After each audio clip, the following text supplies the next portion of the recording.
নমস্কার বন্ধুরা, আজকে রান্না হবে আইড় মাছের ঝোল। এই যে বরবটি আলু দিয়ে, আমার ছাদ বাগানের বরবটি দেখুন কত সুন্দর হয়েছে, খেতেও সুস্বাদু লাগবে। এখানে এই রোজগার মশলাটা আমি এখানে নিয়ে নিছি, আর কাঁচামরিচ লাগবে, একটু পেঁয়াজ কুচি লাগবে। এখানে আমি ফ্রাই প্যান গরম হয়ে গেছে, এখন 1 টেবিল চামচ তেল দিয়ে মাছটা ভাজা দিয়ে দেবো। আইড় মাছ একটু বেশি ভাজা লাগে, নাইলে মাছে টেস্ট খায় না।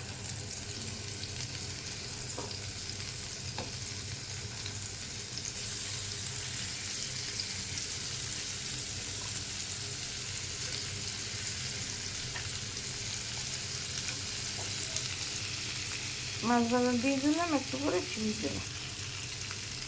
এই পিঠ মাছ ভাজা দাগ লেগে গেছে, এখন এই যে ছিঁড়িয়ে দিলাম।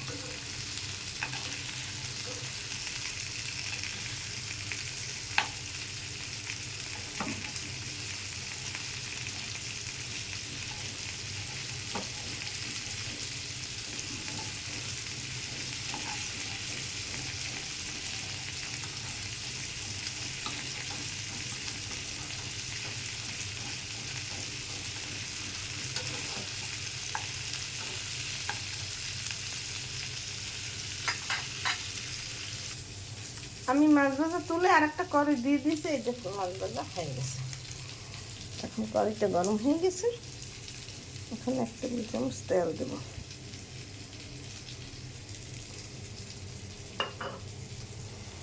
তেলের মধ্যে সামান্য একটু পেঁয়াজ কুচি দেবে, দিয়ে হালকা আছে ভাজতে হবে।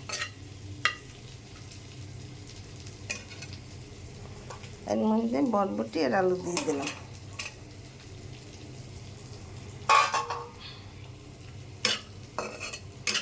একসঙ্গে আলু আর বরবটিটা ভেজে নিতে হবে। এই যে আধা চামচ হলুদের গুঁড়ি, আধা চামচ লবণ, একটা তেজপাতা আর কাঁচামরিচ একটু ভেঙে দেব।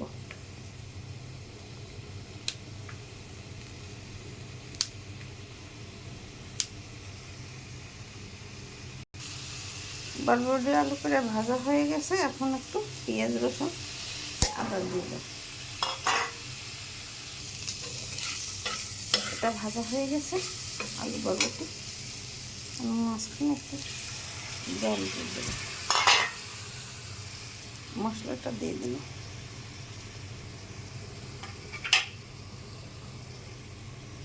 একটু তেল দিয়ে দিলাম,